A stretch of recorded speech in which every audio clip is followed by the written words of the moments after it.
마태복음 5장 8절에서 9절. 마음이 청결한 자는 복이 있나니 그들이 하나님을 볼 것이며 화평하게 하는 자는 복이 있나니 그들이 하나님의 아들이라 일컬음을 받을 것이며.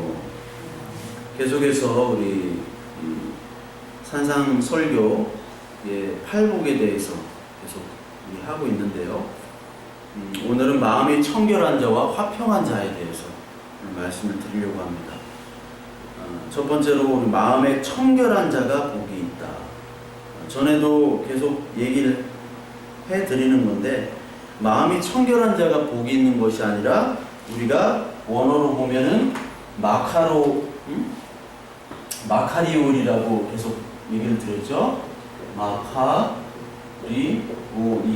해가지고 복 있는 자들아, 복 있는 자들아로 시작된다고 그랬죠. 복 있는 자들아, 너희들은 복이 있다 라고 시작이 되는 겁니다. 즉 복이 있으면 마음이 청결해진다라고 해석을 하라고 했죠. 복이 있는 자기 때문에. 청결하면 복이 있는 게 아니라, 그래서 우리가 청결하게 하려고 막 저기 성당 가면은 내 탓이다, 내 탓이 맨날 이렇게 두드려요.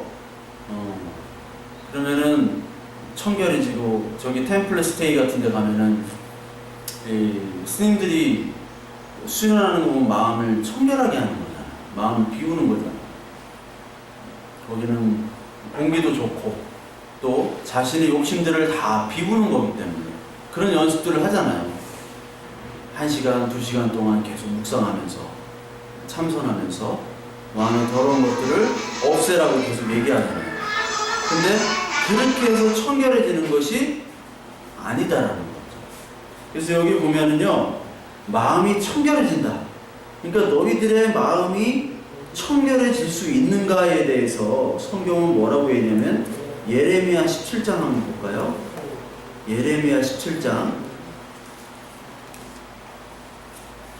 예레미야 17장 9절. 참 유명한 말씀입니다. 예레미야 17장 9절에 보면, 만물보다 거짓되고 심히 부패한 것은 마음이라 누가 능히 이를 알리오마는.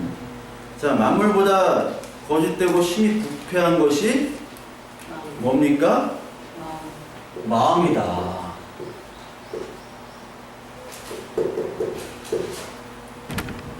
마음이다. 이 마음이 카르디아인데, 헬라어로 마음,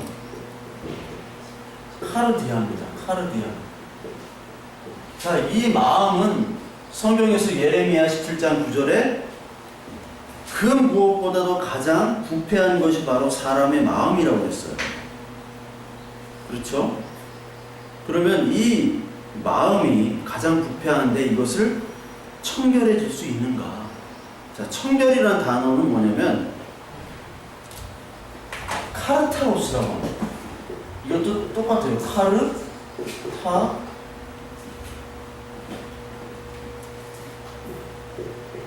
카르타로스. 이건 청결입니다.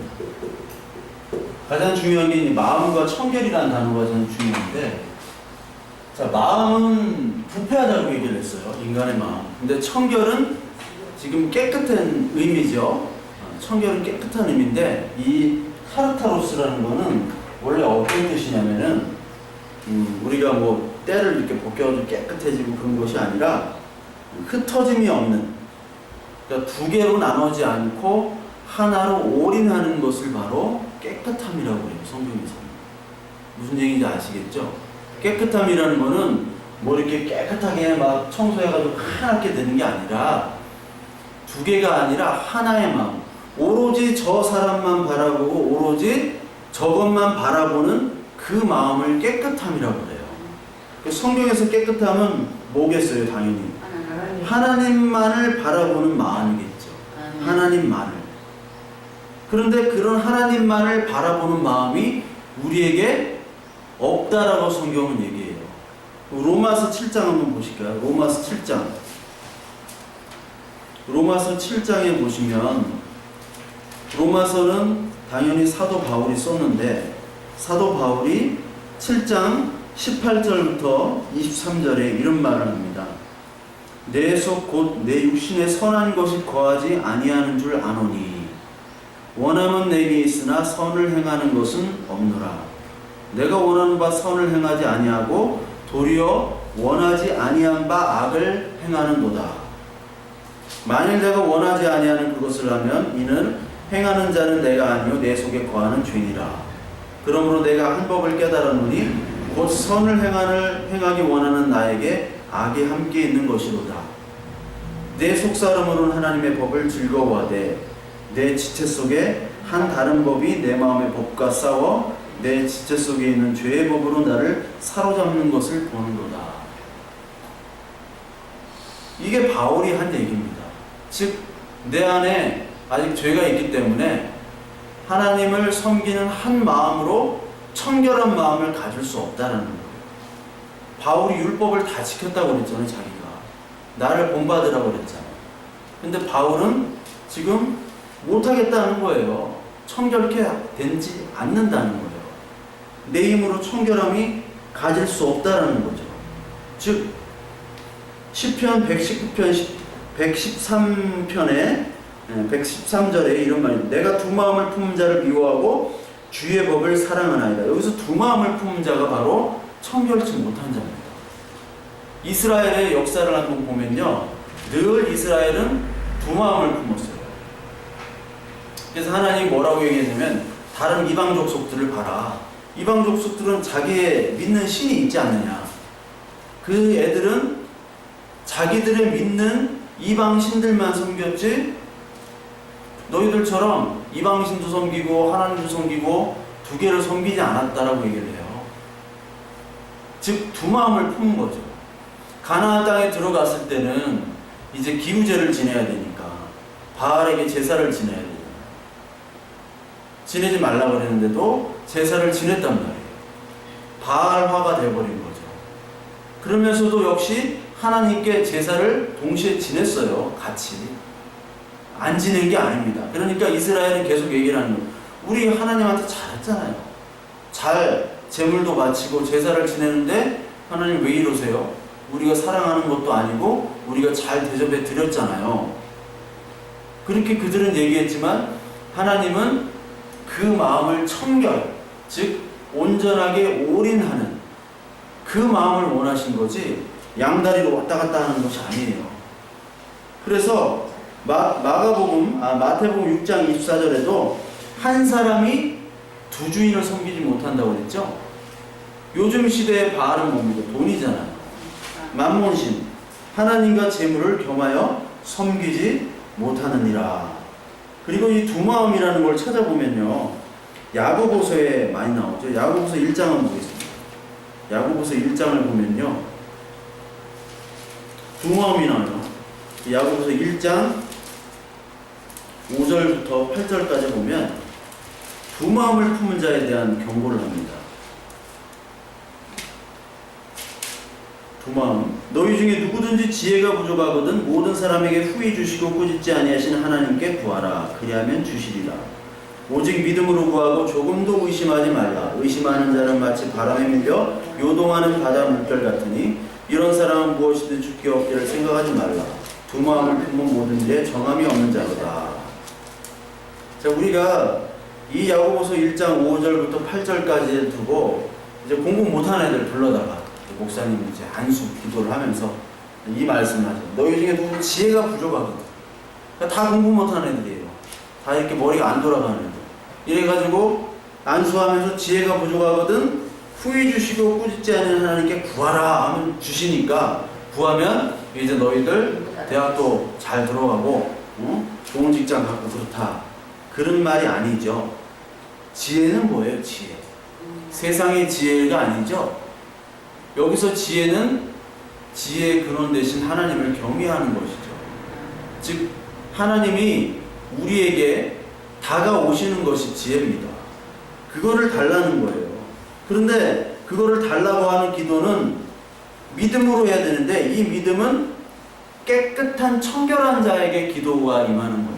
아멘. 그 청결한 거는 바로 두 마음을 품지 말라는 거예요. 두 마음. 하나님을 향한 온전한 마음만이 흩어짐 없는 섞이지 않는 마음, 그게 바로 카르타로스라고 그랬거든요. 섞이지 않는 마음으로 기도하면 하나님이 분명히 주신다는 거예요. 뭐를요? 하나님 자신을 주신다는 거예요. 믿음을 주신다는 거예요. 뭐 공부를 잘하고 뭐 기도한다고 공부 잘하질 않아요. 공부를 해야지 공부를 잘하지. 어? 공부를 해야지 공부를 잘하고, 놀지 않고 남 놀 때, 남 잘 때 하나라도 좀 더 하고 집중 있게 해야지. 누가 기도하면 이렇게 지혜로워집니까? 그렇지 않아요. 지혜로워지려면 세상에서 더 경험하고 더 해야지. 이 지혜는 하나님을 경외하는 근본이에요. 이 야고보서 4장에도 나오는데 8절, 하나님을 가까이 하라. 그리하면 너희를 가까이 하시리라. 죄인들아 손을 깨끗이 하라. 두 마음을 품은 자들아 마음을 성결하게 하라. 여기서 두 마음을 품은 자들 나오잖아요. 두 마음을 품은 자들아 마음을 성결이 바로 깨끗합니다. 예, 여기서도 그 본문에 카르타로스가 나와요. 성결이 깨끗하게 하라. 두 마음을 품는다는 것은 지금 더럽다는 겁니다. 깨끗하게 하는데 이게 깨끗해집니까? 여러분? 예? 깨끗해지지 않잖아요. 옛날에 수도사들이 막 수도를 드릴 때 왜 그렇게 수련을 했냐면 내 마음에 생각나는 죄악들을 벗어버리고자, 마음을 깨끗하게 하기 위해서 그렇게 수도사들이 멀리 동떨어져 가지고 살았거든요. 특히 제가 설명드렸지만 그 예수님 시대 때 SNF파라고 있잖아요. SNF파. 이 풍란 공동체 해가지고 여기서 이제 사회사본이 이제 70년 전에 이렇게 발견돼가지고 이렇게 뭐 많이 나왔는데, SNF파는 세상과 분리된 사람들 아니에요. 세상에 타락됐기 때문에 우리 하나님을 섬기려면 세상 사람들과 동떨어져가지고 지내야 된다 해가지고 자기들끼리만의 공동체를 구성한 거거든요. SNF파. 깨끗하게. 그런데 이런 사람들도 사실 깨끗해질 수 없었어요. 어떤 수도사는 특히 이제 성 안토니우스, 성이라고 붙이면 안 되는데 캐톨릭에서는 세인트 해가지고 붙이는데, 안토니우스라는 수도사는 가장 그 수련하기 힘든 곳이 사막입니다. 사막으로 들어갔어요. 죽으려고. 왜? 마음을 청결하게 하려고. 마음을 청결하게 하려면 아무 소리도 사실 들려지지 않고 눈으로 보는 것도 없어야 돼요. 무료해야 됩니다. 오직 하나님만을 간구할 수 있는 장소로 가는 것이 좋은데, 그것이 바로 사막이었어요. 지금 얼마나 많은 소리가 들립니까? 이 휴대폰에, 컴퓨터에, 그리고 뭐 세상 사람들의 정보에 얼마나 많은 소리가 들리고 보는 것도 얼마나 많아요. 보고 듣는 것으로 말미암아 우리에게 악영향들이 많이 있잖아요. 그러니까 하나님을 보기보다 보여지는 것으로 우리는 집중하거든요. 그렇기 때문에 이 사람들이 많이 갔지만 다 실패했어요. 수도사들 다 실패했습니다. 그렇다면 이 청결은 주체가 누구예요? 결론은 하나님이 청결케 하시는 거예요. 하나님. 시편 24편 한번 우리 볼까요? 시편 24편. 시편 24편을 보면요, 이런 말씀이 있습니다. 3절부터 6절에 보면, 여호와의 산에 오를 자가 누구며 그의 거룩한 곳에 설 자가 누구인가? 곧 손이 깨끗하여 마음이 청결하며 뜻을 허탄한 데에 두지 아니하며 거짓 맹세하지 아니하는 자로다. 그는 여호와께 복을 받고 구원의 하나님께 의를 얻으니 이는 여호와를 찾는 족속이요 야곱의 하나님의 얼굴을 구하는 자로다. 이 시편 24장이 오늘 나오는 마태복음 5장의 본문하고 똑같아요. 그렇죠? 여기 보세요. 여호와를 찾는 족속, 여호와께 복을 받는 족속, 복 나오죠? 그리고 맨 마지막에 하나님의 얼굴을 구하는 자로다. 마음이 청결한 자가 복이 있잖아요. 복 있는 자는 마음이 청결하게 되잖아요. 그리고 그들이 하나님을 뭐래요? 본다. 야곱이 하나님을 봤잖아요. 돌베개 비고 모세도 보고 그 사람들이 원래 어떤 사람이었어요? 야곱이 사기꾼이잖아요. 마음이 깨끗해요, 더러워요? 더러운 인간이에요. 마음이 더럽다는 것은 두 마음으로 나눠졌다는 거예요. 늘 사기칠 생각합니다. 어떻게 하면 이 에서 형을 뛰어넘을까? 어떻게 하면 이걸 어떻게 할까? 어떻게 거짓말해가지고 복을 받을까? 세상 복에, 그 장자권에, 그 욕심에.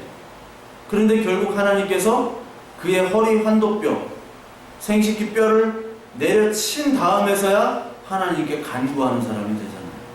그게 바로 청결케 된다는 겁니다. 그게 청결케 되는 거, 딴 게 청결케 되는 게 아니에요. 그러니까 이 마태복음 5장 1절부터 나오는 이 팔복은 똑같은 얘기예요. 그렇죠? 똑같이 주체가 하나님이에요.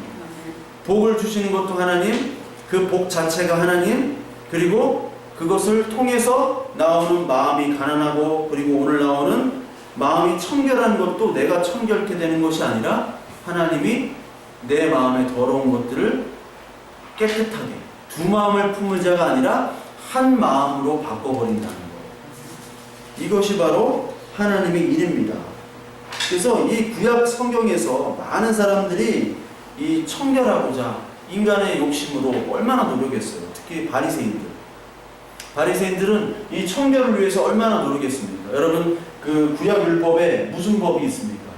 제사법이 있지만, 제의법, 도덕법이 있지만, 또 중요한 게 뭐냐면 정결법이라고 있죠. 정결법, 정결예식. 이게 뭐냐면 딴 게 아니에요. 그냥 맨날 손발 씻는 거예요. 예수님께서 손 안 씻고 밥 먹었잖아요. 예수님이 청결한 자가 아니야, 솔직히 얘기하고. 예. 손을 안 씻고 그냥 와서 막 밥 먹고 하니까 막 뭐라고 한 거 아니에요. 니들은 정결일지도 모르냐. 손을 씻어야지. 그리고 성전에 들어갈 때도 손을 씻죠. 그리고 여자들이 생리를 하면은 들어갈 수가 없어요. 진으로 밖에 나가야 돼요. 피를 흘리고.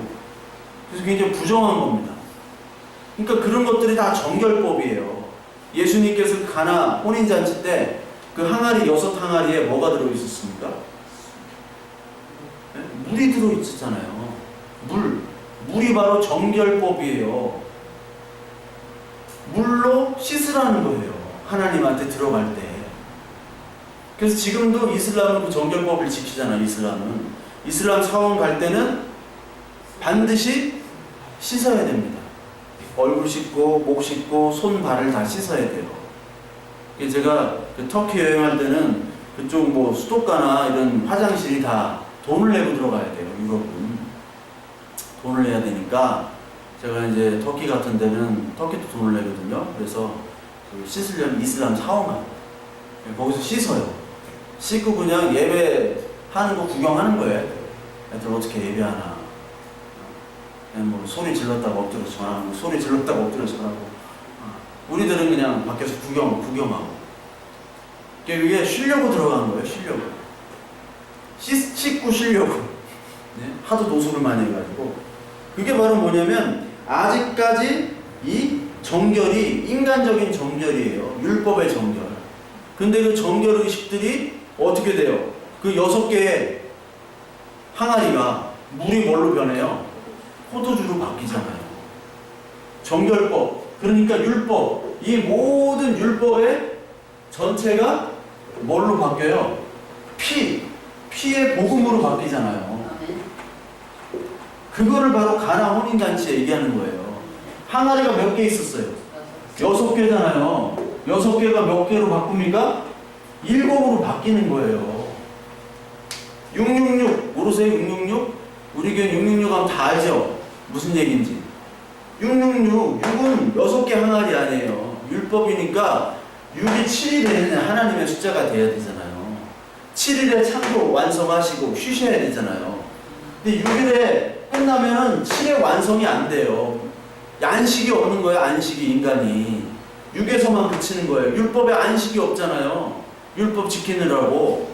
그래서 예수님께서 너 율법으로 포로된 자고 너 가난한 자고 그걸 다 자유케 하러 오셨다고 그랬잖아요. 누가복음에 이사야서 말씀을 끌어다가. 그렇잖아요. 수고하고 무거운 짐 진다는 율법의 짐을 지잖아요. 율법은 죄의 짐이잖아요. 이거 못 지키면 죽는 거잖아요. 그래서 자기가 못 죽으니까 짐승을 죽여야 되고, 그 가나 혼인 잔치는 이 물로 씻는 정결법은 이제 나와 함께 하면은 아무 의미가 없어. 왜? 내가 제정한 건데 내가 어겨도 되지. 나랑 함께 있으면 야 그냥 먹어. 안식일도 마찬가지잖아요. 안식일도 하나님 예수 그리스도와 같이 있는데 왜 지켜요? 그걸 지킬 이유가 없죠. 근데 이 666에 머무르는 사람들은 지켜야 돼요. 왜요? 큰일 나요. 하여튼 안 지키면 큰일 나요. 죽어요. 안 지키면. 왜냐하면 이 사람들은 율법이 하나님이니까, 하나님이 되어버렸으니까. 육에만 머무르는 사람이 바로 사탄이에요. 사탄이 딴 게 사탄이 아니라고 그랬잖아요. 막 귀신, 몽땅 귀신, 달걀 귀신, 이런 드라큘라 이런 게 사탄이 아니라 외부랑 싸우는 사탄이에요. 자꾸 여기에 율법에 머무르게 하는 게 바로 사탄이에요. 이 율법은, 우린 율법이 없잖아요. 사실 한국에 무슨 율법이 있어요. 유대인이 아니니까. 이 우리의 율법은 뭐예요? 돈도 율법이고, 내가 생각하는 의도 율법이고, 우상도 율법이고, 내 자식도 율법이 될 수도 있고. 그게 우상화가 되는 게 다 율법에 지키는. 이거 안 지키면 난 죽어. 이거 안 하면 난 죽어. 라고 생각하는 게 바로 율법이에요. 그거를 깨끗하게 제거하시는 게 바로 청결입니다. 청결. 그래서 이건 하나님이 하셔야 돼요. 하나님의 열심으로. 그렇게 청결케 하는 자, 하나님께서 청결케 하게 하는 자는 뭐를 하느냐? 어떻게 돼요? 하나님을 볼 것이다. 자, 하나님을 볼 것이다. 하나님을 본대요. 하나님을 옛날에 우리 사무엘서 지금 주일날 하는데, 하나님 본다고 언약궤 뚜껑 열었다가 다 죽었죠. 예. 언약궤 뚜껑을 여니까 그냥 다 죽었잖아요. 하나님 보면 다 죽는다고 그랬어요. 모세만 하나님 안 보고 하나님과 대면한 자다. 모세만 안 죽었어요. 다 죽어야 돼요. 언약궤 뚜껑을 덮어야 되고, 그 언약궤 안에는 인간의 죄의 모습인 그 십계명 돌판과 쌍난 지팡이, 아론 지팡이, 만나가 있기 때문에 그것을 피로 덮어야 돼요. 뚜껑으로, 은혜로. 거기다 그래서 피를 뿌리는 거라고 그랬죠? 그런데 여기에 덮어야 되는데, 그래야 우리가 안 죽는데, 하나님을 본대요. 이제 그 피가, 이제 제사가 필요 없고, 예수님께서 대신 죽으심으로 말미암아 우리는 안 죽는 거예요. 하나님을 본다. 이게 히브리서 나오잖아요. 히브리서 4장 한번 볼까요? 4장. 히브리서는 4장뿐만 아니라 전체적으로 다 나와요. 히브리서는 한 번 제사로 다 나오는 겁니다. 네.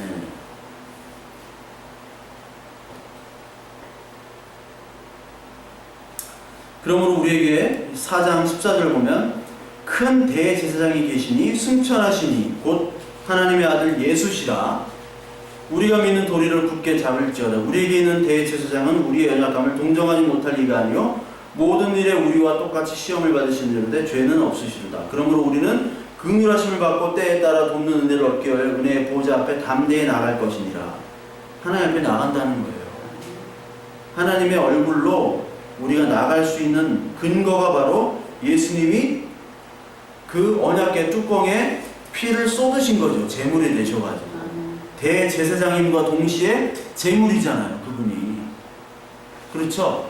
그걸로 다 해결이 된 거예요. 그렇기 때문에 하나님을 본다. 자, 이 유대인들이나 이 사람들은 하나님을 보길 원해요. 그래서 전도를 하다 보면, 저도 여기 놀이터 앞에서 전도하면 이렇게 놀다가 이렇게 여기 목사예요. 그러면 좀 경계하더라고요. 네. 다 안 돼 또. 많이 봤대 여기 돌아다니면서 지나가면서. 교회는 시간 되면 온대. 근데 안 와. 안 와요. 왜냐면 아직 마음이 더러워요.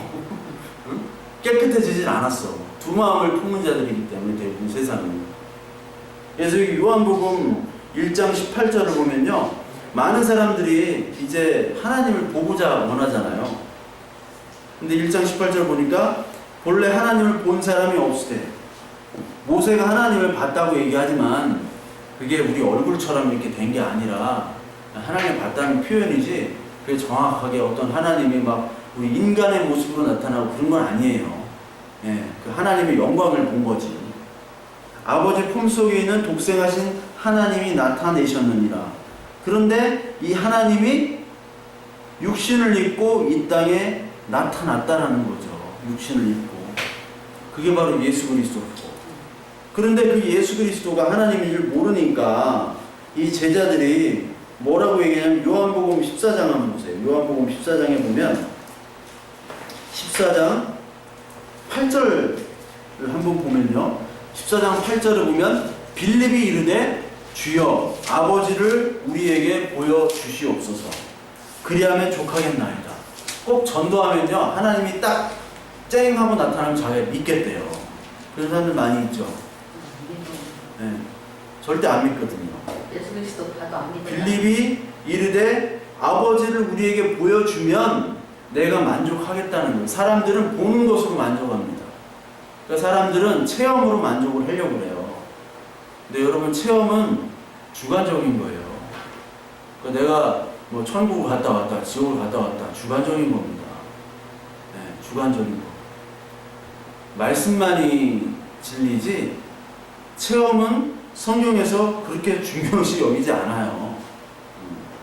그래야 하면 족하겠나이다. 보는 것으로 내 만족을 시켜달라는 거예요, 하나님은. 그래서 예수께서 이르시되 빌립아, 내가 이렇게 오래 너희와 함께 있으되 내가 나를 알지 못하였느냐.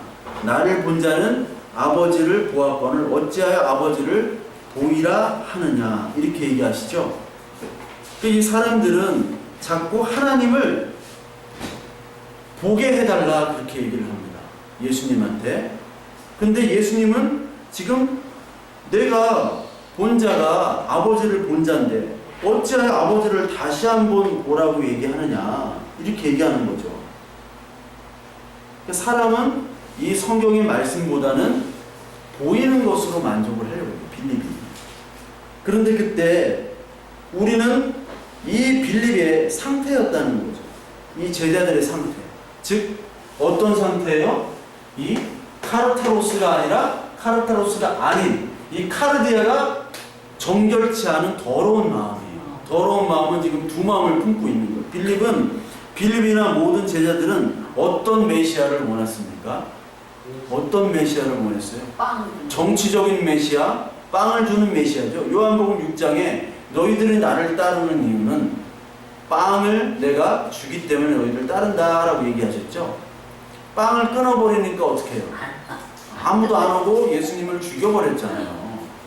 그러니까 빌립이 원하는 거는 지금 예수님 그 자체가 복이 돼서 나를 구원해 주시는, 나를 살리시는, 그리고 내 마음의 두 마음에서 한 마음으로 올인하게 하는 마음에 관심이 없는 거예요.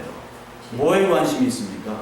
보여지는 것, 만져지는 것으로만 관심이 있는 상태가 바로 빌립의 상태예요. 그 상태가 바로 저와 여러분들의 상태입니다. 그게 죄인이었어요. 근데 그 마음을 하나님이 깨끗하게 해주시는 거죠. 그러면 이제 하나님이 보여지는 거예요. 그럼 우리 하나님을 지금 봅니까? 예? 하나님 본 사람 어디 있어요? 하나님 봤다고 하고 하나님을 막 형상을 그려대면 이거 미친놈이에요. 이거 정신병원에 가야 됩니다. 하나님 본 사람이 없다고 요한복음 1장에 우리 방금 읽었잖아요. 근데 예수님을 봤잖아요. 근데 그 당시 시대 때는 예수님이라도 봤지. 우리는 뭐예요? 말씀만. 네. 우리 시대 때가 가장 중요한 거는 히브리서 11장에도 나오지만 그 선지자들이 모두 기다리던 그 사람을 예수님 시대 때 봤죠. 봤음에도 불구하고 십자가에 못 박아 죽였잖아요.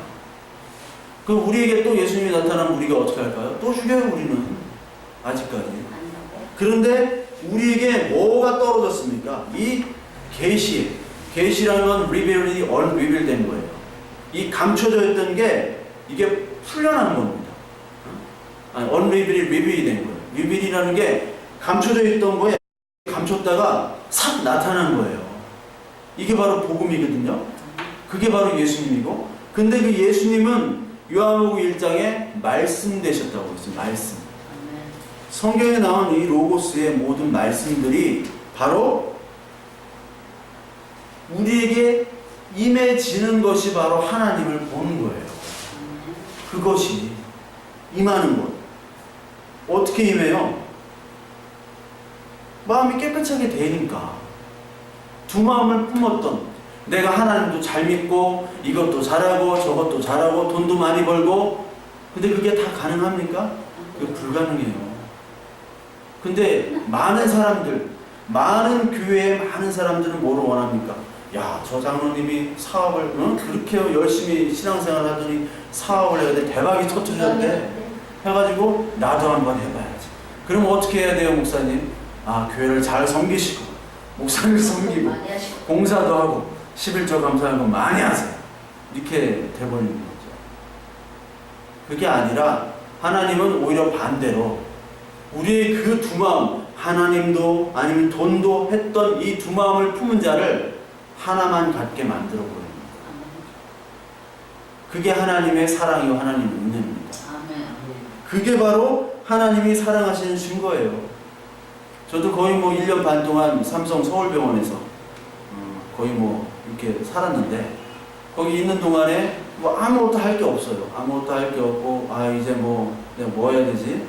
이제 완전히 팔다리 다 끊어진 정말 그런 사람처럼 이렇게 지냈는데, 그때 그 삼성병원에 있는 그 언덕이 있는데, 그 공원이 조그만 그 언덕이 있는데, 거기서 맨날 하는 게 그냥 성경 보고 기도한 것밖에 없어요. 왜? 하나님께서 두 마음을 품은 자를 하나님이 이렇게 제거하시는 과정이었어요. 그거는. 네. 그때 말씀이 들려지고 말씀이 보이는 겁니다. 우리가 그냥 이 말씀을 그냥 보고, 야, 이렇게 하면 잘 되겠다. 야, 그래, 이렇게 좋은 말씀이 있네. 이렇게 하면 한번 해볼까? 이게 아니라 그런 마음까지도 다 하나님이 제거해 주셔야 돼요. 그래서요, 제자들은 두 마음을 계속 품었어요. 예수님이 돌아가실 때까지. 예수님 무슨 말 하는지 몰랐어요. 근데 예수님께서 요한복음 16장에 성령이 임하면 너희들에게 이런 말을 하리라 알려줄 것이다, 이렇게 얘기를 하는데, 베드로와 요한이 이 사도행전 3장에 가보면은 베드로와 요한이 이제 막 그 사도행전 1장부터 설교를 하잖아요. 그 3,000명이 회개하고. 어떻게 이렇게 돼요? 사람들이 놀라죠. 야, 저 사람들 학문도 없고 배운 것도 없고 무식한데 어떻게 저런 말을 하며, 저런 말을 할 때 예수 그리스도를 복음이라는 것들을 뭔가 복음인지 모르지만 증거할 때 3,000명이 바뀌고 이런 역사가 일어나는데, 야, 저 어떻게 된 거야? 베드로와 요한이 이렇게 바뀔 수 있었던 것은 어떤 이유냐? 하나님의 마음을 성결케 만드신 거죠. 두 마음을 품었던 베드로와 요한에서 이제 하나님만을 증거하는 사람, 고기만 잡던 사람이 이제 사람을 낚는 어부로, 진정한 하나님의 도구로 사용되시는 과정을 보여주고 있는 겁니다. 그게 마음이 청결하게 되는 거예요. 저와 여러분들도 지금 마음이 청결하게 되어가고 있는 겁니다. 이것에 우리가 아멘하고 감사한다면 그게 진짜 하나님을 보는 거예요. 그때 진짜 말씀이 보이기 시작하는 거예요. 이거 성경 천독에도 모릅니다. 성경 천독에도 봐봐요. 이 마카로이야, 마카리오이, 이거 복 있는 자들아부터 시작해야 되는데, 마음이 청결한 자는 복이 있는, 마음이 청결해지려고 얼마나 노력했어요. 그게 아니라 복이 있는 하나님의 자녀로서의 된 사람은 그렇게 지질이 고생으로 청결하게 만들어진다는 얘기인데, 우리는 계속 거꾸로 적용해가지고 백날 천날 천독을 해보세요. 반대로 가는 거예요. 반대로. 그래서 잘 배워야 됩니다. 첫 단추를 잘 끼우셔야 돼요. 우리 풍문으로 들은 신앙들을 다 제거해야 돼. 풍문으로 들었어, 이거 다 없애야 돼요. 동방박사 3명 아니고 그 제사장이 안에 들어가면 이렇게 실 꺼내고 이런 거 아닙니다. 그런 거 없어요. 어디서 그렇게 이상한 거 들어가지고. 그게 계속해서 그냥 유전이 되잖아요. 그게 장로의 유전, 그 바리새인들의 유전, 전통 이런 것들은 하나님의 말씀으로부터 끊어져 나가야 돼요. 그것이 하나의 또한 청결의 진리입니다. 두 번째로 마음이 화평케 하는 자이죠. 화평이라는 단어를 쭉 살펴보면은 진짜 많아요. 우리가 정말 여기도 마찬가지로 복 있는 자들아 너희들은 화평하게 될 것이다 라고 나오는 거예요. 복 있는 자들아. 화평이란 말을 한번 보면요, 쭉 한번 성경 이런 사전들에서 찾아보면요, 에베소서 2장 12절 한번 보겠습니다. 에베소서 2장 12절. 에베소서 2장 12절에 보시면요,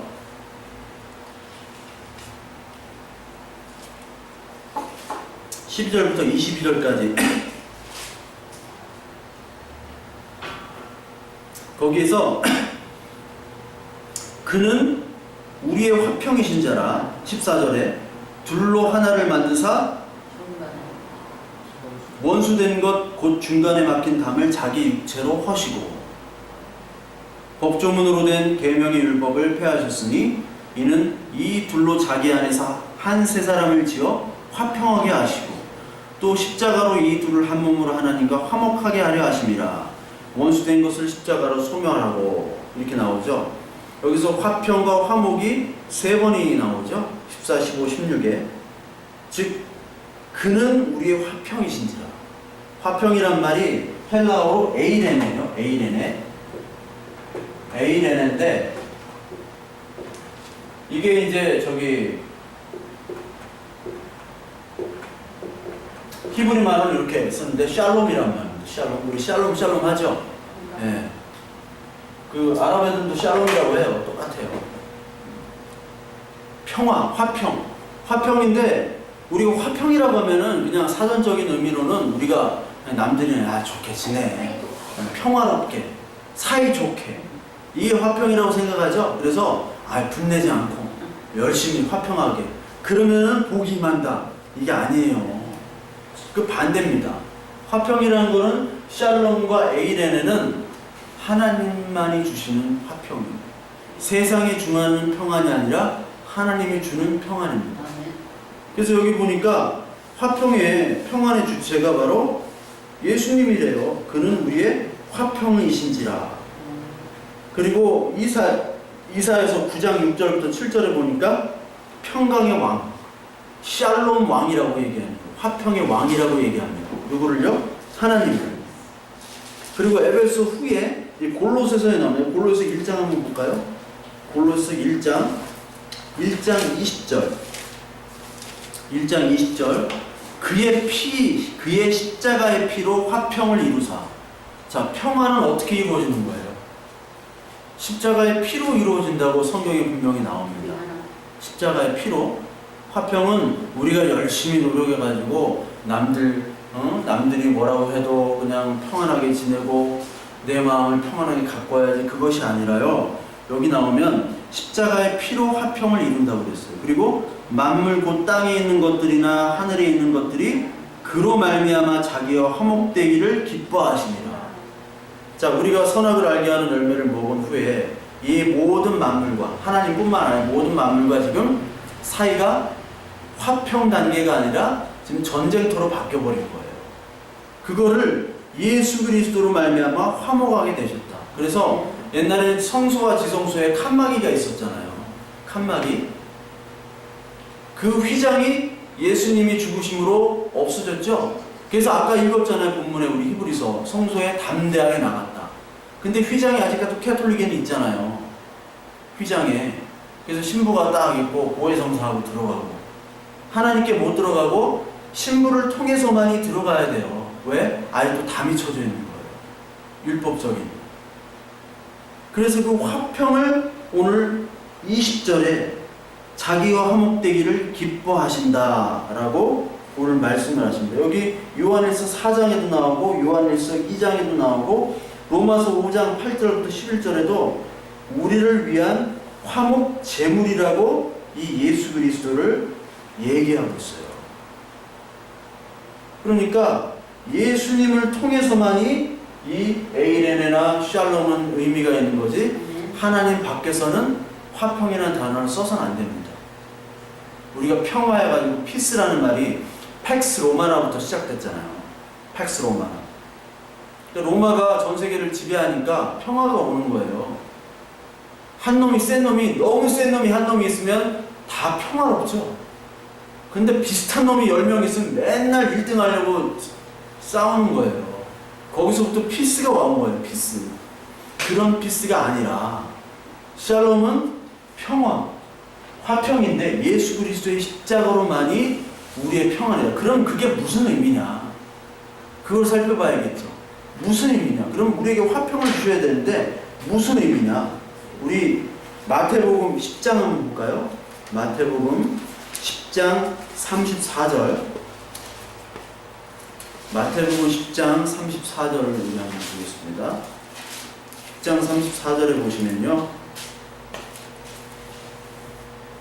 내가 세상에 화평을 주러 온 줄로 생각하지 말라. 화평이 아니요 검을 주러 왔노라. 예수님이 참 성격이 안 좋으신가 봐. 이게 화평하게 이렇게 평화의 왕, 평강의 왕이라고 했는데 화평을 주러 온 게 아니라 칼을 주러 왔대요. 칼, 검. 내가 온 것은 사람이 그 아버지와 딸이 어머니와 며느리가 시어머니와 불효하게 하려 함이니라. 며느리가 시어머니와 불효한 건 맞는데 하여튼 사람의 원수가 자기 집안 식구이라. 그러니까 뭐 이 할머니 할아버지도 평생 원수라고 그러고 이렇게 그러죠.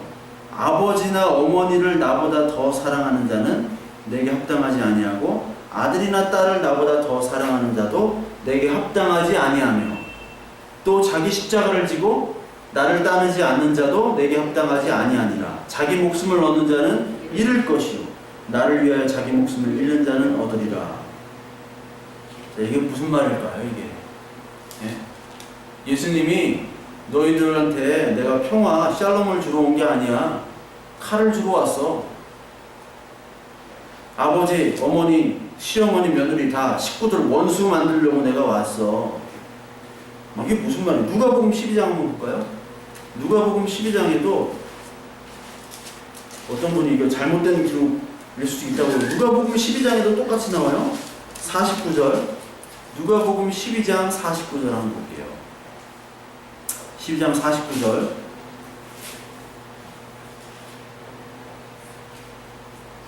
자, 내가 51절 그냥 볼게요. 51절. 내가 세상에 화평을 주러 온 줄 아느냐? 내가 너에게 이름이 아니라 도리어 분쟁하게 하려 함이라. 똑같죠? 이 검이 분쟁하게 되는 거예요. 검이. 이후부터 한 집에 5사람이 있어 분쟁하되 셋이 둘과 둘이 셋과 하리니 아버지가 아들과 아들이 아버지와 어머니와 딸과 딸이 어머니와 시어머니와 며느리 며느리가 시어머니와 분쟁하니라. 다 같이 싸운다는 거예요. 이게 아니 왜 이런 말을 하신 거예요? 왜? 하나님이 딱 예수 그리스도가 오면 딱 가족을 다 나눠버린대요. 그러면서 마태복음에는 여기 이렇게 얘기합니다. 나보다 이런 가족들 있죠? 위에 있는 아버지나 어머니나 딸, 아들을 나보다 더 사랑하는 자는 나한테 합당하지 않대요. 자, 우리 장로님들, 권사님들, 장로님들 별로 기도 안 하고 권사님들 새벽마다 와서 막 기도하시고 무슨 기도합니까? 우리 가족에 대한 기도를 합니다. 특히 우리 아들, 우리 딸 시집 잘 가게 해주시고 다 기도 제목이 있어요. 다 예수 3대 이상 믿는 집안 1번 2번 근데 내가 그 10가지 조건을 다 갖춘 사람은 사람이 아니야. 그런 사람은 없어. 근데 그걸 다 해가지고 나한테 보여주더라고. 뭐 2번 절대 이혼 가정 안 돼. 뭐 3번 뭐 연봉이 얼마 4번 키는 180 이상 없어요. 없어. 지금 북한에 김여정 있죠? 김여정이 이제 김일성대학 나오고 키는 175 이상에 그 북한 저도 북한 사람들을 봤어요. 북한 군인들이 그만해요 진짜. 얼굴 새카매가지고 거기 보니까 그렇더라고요. 요 앞에서 봤거든요. 북한 군인들을. 근데 북한 그 성인 남자 평균 신장이 160이 안 돼요. 175 이상은 거의 저는 181.5, 182예요. 거의네요. 저기 가면 공기가 달라 여기가. 네? 175 이상의 김일성 대학을 나오고 외모는 뭐 원빈이나 뭐 장동건 이상이 되는 사람을 찾고 있대. 그리고 이 외척 세력이 없는, 가족들이 없는 그런 사람은 어디 있어요? 그러니까 아직도 결혼 못하지. 김여정이 오빠가 그렇게 찾고 있다는데 안 돼요. 그런 사람이 없어요. 그런데 여기 그런 사람, 우리 교회에서 자꾸 그런 사람들 기도를 하잖아요. 응? 그런 사람 놓고 그런 며느리, 그런 자녀 왜 그러는 거예요? 그런 사람들을 통해서 우리 가족들의 잘됨을 통해서 이 육신과 이 세상의 잘됨을 통해서 뭐를 누리기 위한 거예요? ANM, 샬롬, 화평. 땅에 있는 것을 통해서 화평을 누리고자 하는 것이 우리의 대부분의 기도 제목들이에요. 그래서 예수님께서는 그거를 잘라버리러 오신 거예요. 아들이 1년에 뭐 용돈 한 1억씩 준다고 생각해봐요. 얼마나 화평해요. 이 주머니에 돈이 없으면요 마음이 화평하지가 않아요. 진짜 남자들은요 주머니에 돈이 없으면 배가 고파. 근데요 주머니에 한 돈 100만 원씩 현찰 넣고 다니면요 밥을 안 먹어도 배가 불러요. 그렇죠? 그래요. 화평하단 말이에요. 남한테 대접도 잘해주지. 남의 싫은 소리를 내도 그래 뭐 그럴 수도 있지. 이렇게 할 수도 있어. 근데 배가 고프면요 돈도 없고 무시당하면요 그냥 칼로 찌르는 거예요. 지금 힘들기 때문에 강력범죄들이 많이 나와요. 특히 노인 강력범죄 60대 이상 70대 강력범죄 엄청나거든요. 노인 빈곤이 그만큼 심하다는 겁니다. 그분들에게 ANM 화평 없어요. 그분들에게 전도했다가는 칼 맞을 수도 있어요. 그분들한테 봐서 전도를 해야 돼요. 요즘 시대에. 마찬가지로 지금 하는 모든 기도와 너희들 이 가족 자체가 우상이라는 거예요. 너 그거 왕 삼고 있지. 그래서 하나님이 칼로 잘라버리는 겁니다. 그거조차도 너희 버려. 하나님 예수 그리스도는 나를 왕으로 삼아. 이거 할래 안 할래? 안 해? 그럼 너 합당한 자가 아니야. 할게요. 그래 너 합당한 자야. 하나님이 잘라버리는 거예요. 근데 그거 할 사람은 어디 있어요? 아들 딸 버리고 하나님 보이지도 않는 하나님 쫓겠다는 사람이 그 미친 사람이지. 그러니까 아들 딸로부터 쳐내지는 거예요. 막 버림받고 아들 막 믿었는데 아들이 용돈도 안 줘. 응? 지 자식아들한테는 막 수백만 원씩 하면서 엄마 아빠한테는 10,000원 한 장을 안 줘요. 그런 아들 얼마나 많은지, 그런 딸이 얼마나 많은지. 아들 딸을 우상처럼 하나님처럼 하고 했는데 버림받은 거예요. 하나님이 잘 섬기는 거예요. 그 사람을 잘 대접해 주는 거예요. 왜? 잘라버리는 거예요. 잘라버리는 거. 반대로 가는 게 아니에요. 그러니까 그런 모습들이 인간의 모습이잖아요. 가족이 최고예요. 가족이 최고. 그래서 이 평강이라는 거는 자신이 가지고 있는 것, 눈에 보이는 것으로 우리는 평강을 만족하려고 하는 게 우리 아담, 인간, 흙으로 만들어진 그 사람들의 실존 모습이에요. 예레미야 6장 한번 볼게요. 예레미야 6장. 평안하다, 평안하다 계속해서 외치는 사람들이 있어요. 예레미야 6장을 한번 보면요. 6장 16절부터 볼게요. 16절. 14절을 볼게요. 14절. 그들이 내 백성의 상처를 가볍게 여기면서 말하기를 평강하다 평강하다 하나 평강이 없도다. 말로만 평강하다 평강하다 하는 거예요. 7장 16절에 보면 여호와께서 이같이 말씀하시되 너희는 길에 서서 보며 옛적 길 곧 선한 길이 어디인지 알아보고 그리로 가라. 너희 심령이 평강을 얻으리라 하나 그들의 대답이 우리는 그리로 가지 않겠노라 하였으며. 자, 평강의 길, 하나님이 인도하는 샬롬의 길로 가라고 하니까 이 이스라엘 백성들이 우리는 하나님이 인도하는 평강의 길로 안 갈게요. 내가 원하는 평강의 길로 가겠습니다. 이렇게 얘기하는 거야. 내가 원하는 평강의 길이 뭐예요? 내 자식 잘 되고 내가 잘 되고 내가 가지고 내가 무엇들을 할 수 있는 그런 거 가지고 이 평안을 얻겠다는 거죠. 17절에 또 내가 또 너희 위에 파수꾼을 세웠으니 나팔 소리를 들으라 하나 그들의 대답이 우리는 듣지 않겠노라 하였도다. 말씀을 듣지 않는 거예요. 평안하라라는 말씀을 이 백성들은 듣지 않습니다. 8장 11절 여기도 그들이 내 백성의 상처를 가볍게 여기면서 말하기를 평강하다 평강하다 하나 평강이 없도다. 말로만 평강하다라고 얘기하는 거예요. 적들이 안 쳐들어올 거다. 평강하다. 우리 선조시대 때도 임진왜란 때 안 쳐들어온다고 그랬잖아요. 뭐 황윤길, 김성일 해가지고 둘이 안 쳐들어온다, 쳐들어온다 해가지고 평강합니다. 아니 어떻게 명나라도 우리를 지켜줄 수 있고 우리도 외국 이길 수 있습니다. 아유 아무 걱정 마십시오. 쳐들어가지고 막 쑥대밭 됐잖아요. 이 에레미야도 계속 뭐를 얘기했습니까? 바벨론에게 멸망당한다, 멸망당한다. 근데 거짓 선제들은 평강하다, 평강하다 했는데 결국 바벨론이 다 쓸었죠. 다 죽였죠. 평강은 어디서 찾은 거예요? 자신의 힘, 자신의 가진 것으로 평강을 찾는 거예요. 그러니까 우리의 이 잘못된 죄악은 뭐냐면 우리가 가진 물질, 능력, 그리고 우리 감정으로 평안을 찾으려고 합니다. 사람들이 왜 교회를 오죠? 사람들이 평안 찾으려고 위로받으러 오는데 목사가 나를 위로해 줘야 돼요. 나를 위로해 주지 않으면 목사를 쫓아내요. 네. 아, 그렇잖아요. 목사 쫓아내요. 목사들 많거든요. 목사들이 줄 섰어요. 저희 교회도 목사 뽑습니다. 공고내면 100명 올걸요? 이 아무것도 아닌 교회 같은, 뭐 몇 명 없는 이 교회도 무지하게 와요. 목사 뽑습니다. 왜? 목사님들이 갈 데가 없어요. 갈 데가 정말 없습니다. 뭐 청년 취업난 하지만 목회자 취업난이 최고 취업난.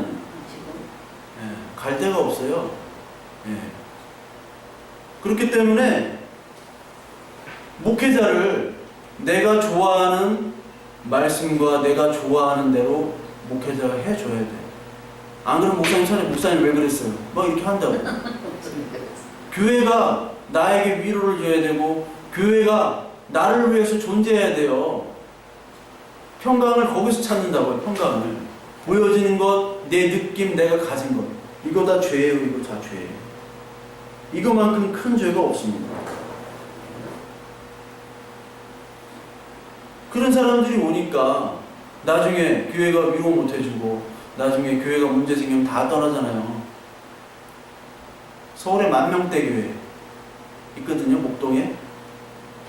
거기 몇 명 남았는지 아세요? 200명 남았나? 예. 여러분 그러니까 교회나 목사를 우상으로 생각하지 마세요.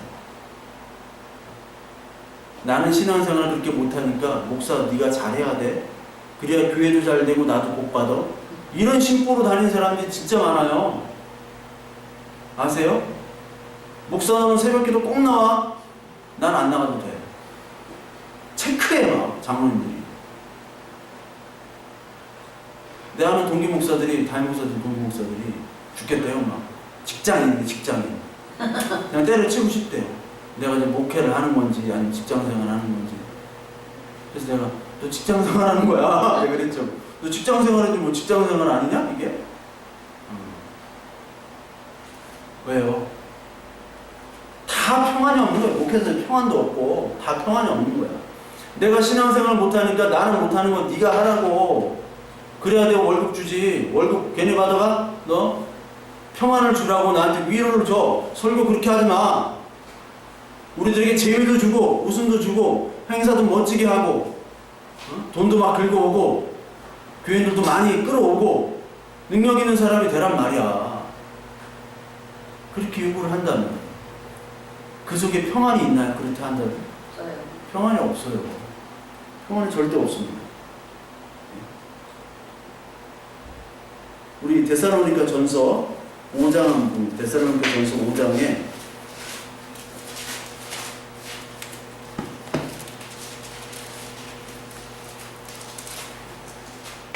5장 2절부터 3절에 그들이 평안하다, 안전하다 할 그때에 임신한 여자에게 해산의 고통의 이름과 같이 멸망이 갑자기 그들에게 이르리니 결코 피하지 못하리라. 형제들아 너희는 어둠에 있지 아니하며 그날이 도둑같이 너희에게 임하지 못하리니. 보이지 않는 이 하나님이 보이는 거 가진 거 내 느낌으로 내가 평안하겠다, 내 가족으로 내가 가진 것으로 평안하겠다 하는 사람들에게 지금 하나님이 임하는 거죠. 평화의 하나님, 즉 너희들의 평화는 다 깨져야 돼. 너희들이 생각하는 모든 평안함이 깨져야 돼 라고 얘기하시는 거예요. 그러면서 내가 이 평화를 만들겠어 라고 얘기하시거든요. 그게 이 헬라어 원문에 나와 있어요. 헬라어 원문에 보면요,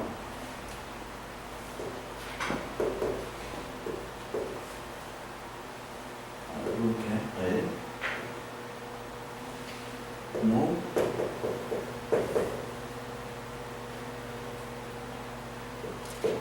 이렇게 나와 있는데 에이레 노 포이오 이렇게 나와요. 에이레네가 여기서 나오고 포이오이가 포이에마라고 들어보셨나요? 포이에마? 나는 너를 지으신 바다. 포이에마가 여기서 영어 포임이 나온 거예요. 시, 이게 시거든요. 포이에마, 이게 만드신 바다라고 나오거든요. 에베소 2장 10절에 이게 평안이고 이게 만드신 바인데 이게 어떤 뜻으로 되냐면은 이 평안을 만드는 자가 되어버렸어요. 이 성경 원문에 보면 우리가 마태복음에 만드는 자, 화평을 만드는 자, 화평의 왕이 예수 그리스도잖아요.